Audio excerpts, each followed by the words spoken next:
ఏమండి ప్లాస్టిక్ బుట్ట కొన్నాను, వాడికి 20 రూపాయలు ఇవ్వండి. ఓహో ఇదిగోరా.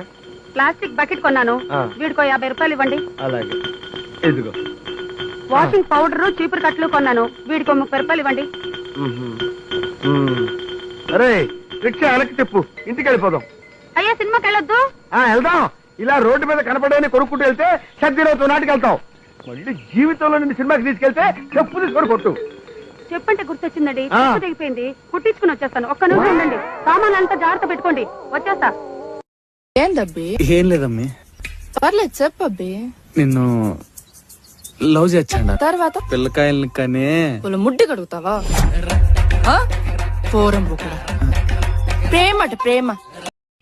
ఏ కాలమైనా సరే మనిషి బ్రతకాలి అంటే ఏం కాదులే అని ధైర్యమైనా ఉండాలి, ఏమైనా కానీ అని తెగింపైన ఉండాలి. నిజమే కదా?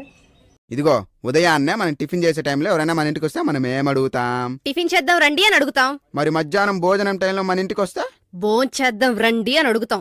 మరి పక్కింటి పద్మ నిన్న రాత్రి నేను ఎత్తుక్కుంటూ మన ఇంటికి వచ్చింది, ఆ టైంలో ఏమడుగుతానో? పడుకుందాం రండి అన్నాను.